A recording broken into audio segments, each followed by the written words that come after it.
Bienvenue sur Africa 24 dans cette nouvelle édition du QG News au sommaire de l'actualité.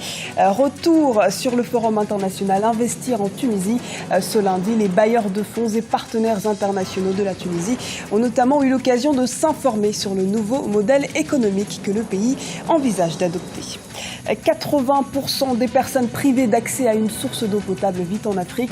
Le continent se mobilise pour inverser la donne. La Banque africaine de développement vient d'approuver 256 millions de dollars d'investissement dans les infrastructures et l'eau sur le continent. Et enfin, direction l'Angola où se poursuit jusqu'au 10 septembre la Foire nationale des industries culturelles. Le pays entend ici promouvoir le patrimoine national.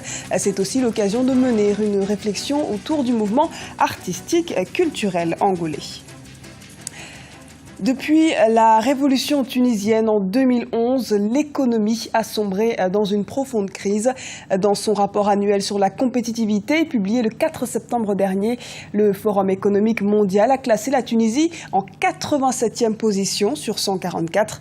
Le Forum international Investir en Tunisie, Start-up Démocratie, réuni ce lundi à Tunis, a tenté de donner un nouveau souffle à cette économie, comme nous l'explique Marina Vanier. Pas moins d'une trentaine de pays ont volé au chevet de la Tunisie ce lundi pour relancer son économie en crise. Au cours du forum dénommé Investir en Tunisie, les autorités ont profité de ces rencontres pour redonner confiance aux investisseurs, notamment étrangers.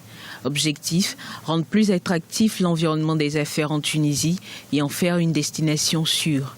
Investir en Tunisie, investir dans cette start-up, c'est investir dans la démocratie.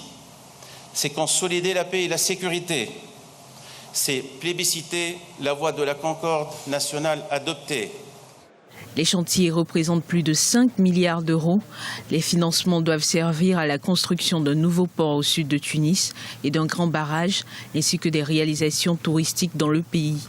Il y a un message de confiance clair de la part des pays qui étaient présents. Ils sont prêts à financer le développement économique du pays et il faut continuer la collaboration pour transformer les intérêts de principe en accords concrets. Le gouvernement en place depuis janvier 2014 espère s'inscrire dans la durée par une vision stratégique du futur de la Tunisie. Soulagement dans la filière EVA en Côte d'Ivoire. Le premier producteur africain de caoutchouc naturel se félicite d'une nouvelle décision gouvernementale. Depuis le 6 août dernier, le gouvernement a en effet décidé de fixer la taxe sur les chiffres d'affaires des fabricants à 5%. Les explications d'Olivier Conan, notre correspondant en Côte d'Ivoire. Bouffée d'oxygène pour la filière EVA en Côte d'Ivoire. Le gouvernement a décidé lors du Conseil des ministres du 6 août 2014 d'aménager la taxe de 5% sur le chiffre d'affaires des usiniers. Désormais, cette taxe n'est pas perçue sur le cours mondial du caoutchouc et en dessous de 1 000 francs CFA. De 1 000 francs à 1 300 francs, la taxe est de 2,5%. De 1 301 francs à 1 600 francs, elle est à 3,5%. La taxe est plafonnée à 5% au-delà de 1 600 francs CFA. Une mesure accueillie favorablement par les professionnels du secteur. L'usinier, quand il n'a pas la trésorerie, en période de cours très bas comme nous constatons, mais il achète le caoutchouc nécessaire pour ce qu'il a comme trésorerie. Et quand il n'en a plus, il ferme les ponts. Et le planteur, évidemment, quand il a fait 1 ou 2 ponts qu'il n'arrive pas à vendre son caoutchouc, il a tendance à le brader à des acheteurs au bord de la route qui exportent ce caoutchouc sous forme brute, en fond de tasse, au détriment donc des usines et sans payer les taxes au passage. Les prélèvements au profit du Fonds de développement EVA qui variaient de 10 à 25 francs CFA par kilo ont été suspendus depuis le mois de janvier 2014. Objectif, soulager les planteurs parce qu'actuellement le prix d'achat du caoutchouc est trop bas. On a bon espoir que cela va être rétabli pour nous permettre de continuer dans notre progression parce que nous sommes partis en termes de superficie réalisée de 2000 hectares, 2600 hectares. Maintenant, nous sommes en moyenne à 30 000 hectares an, voyez-vous. Mais ça demande des ressources et la situation actuelle ne nous permet pas de continuer dans cette lancée. Le prix d'achat du caoutchouc naturel s'établit aujourd'hui à 285 francs CFA parce que le coût mondial a chuté du fait de la baisse de la demande mondiale.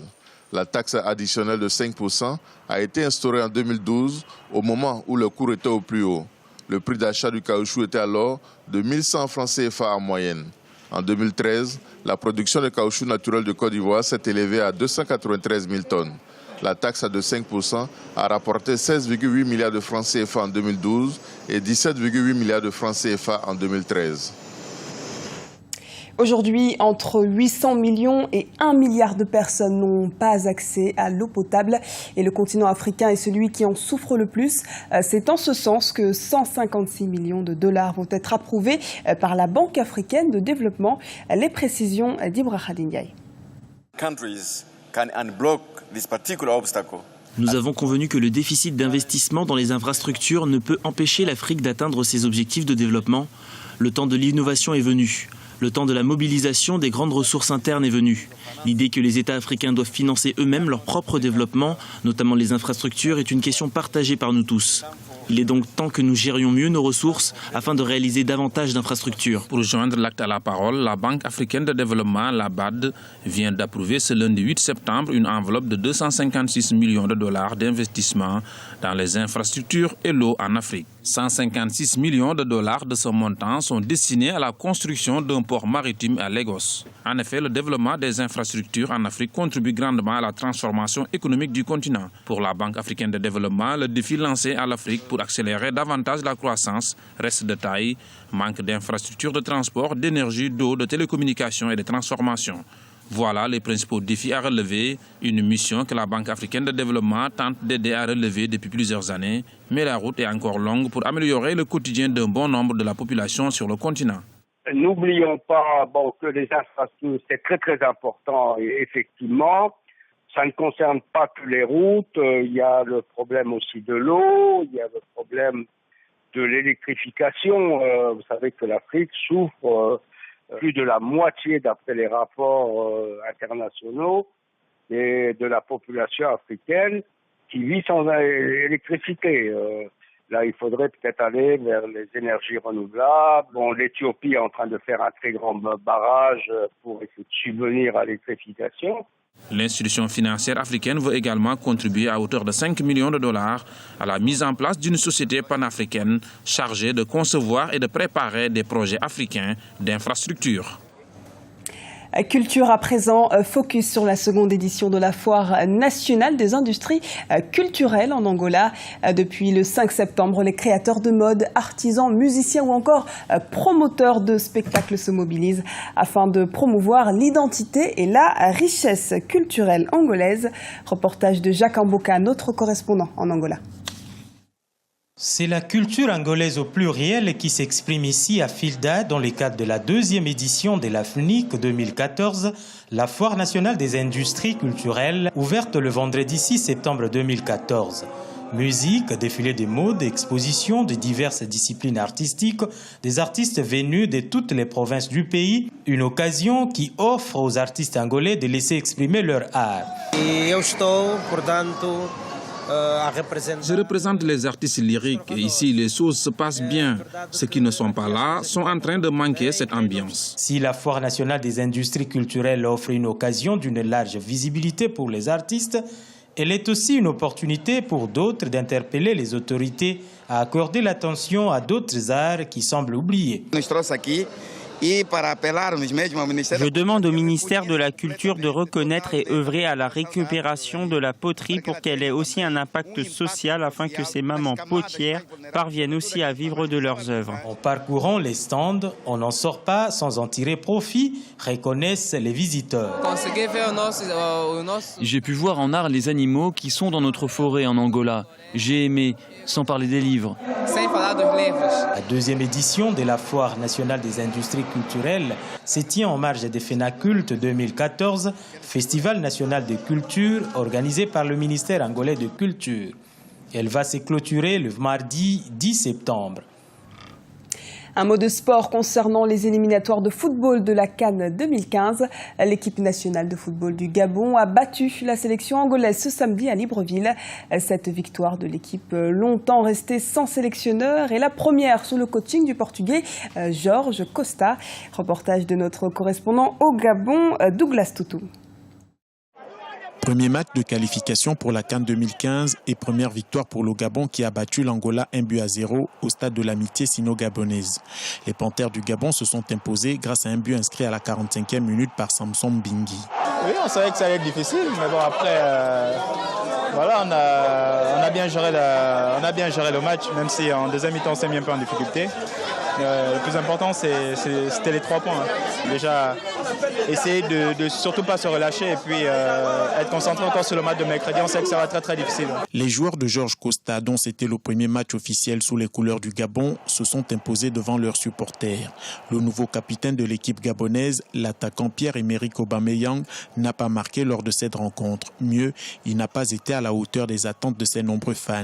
Mais le plus important reste tout de même cette belle entrée en matière. Et en plus, on sort d'un échec lors des éliminatoires de la Coupe du Monde, donc on avait à cœur de bien commencer cette campagne-là, parce que comme le président le veut, nous aussi nous voulons aller au Maroc, donc on va se battre jusqu'au bout. Cette victoire gabonaise à domicile est une raison supplémentaire pour booster le moral des Angolais qui entendent travailler dur pour les échéances à venir, afin d'arracher la qualification pour la phase finale prévue en janvier-février 2015. Il s'est arrivé qu'on a perdu le match. C'est normal, il faut continuer à travailler pour qu'on ait un match important le mercredi à la maison. Il faut continuer à travailler, merci. Gabon est dans le groupe C avec l'Angola, le Burkina Faso et le Lesotho. Au terme de cette première journée, le Burkina Faso est en tête du groupe grâce à sa victoire 2-0 face au Lesotho, suivi du Gabon qui a battu l'Angola 1-0. La dernière place est occupée par le Lesotho qui se présente comme l'équipe la plus faible du groupe C. La prochaine sortie des différentes équipes est prévue pour ce mercredi. Et c'est la fin de ce journal. Merci de nous avoir suivis. Retrouvez dans un instant une nouvelle édition de l'actualité sur Africa 24.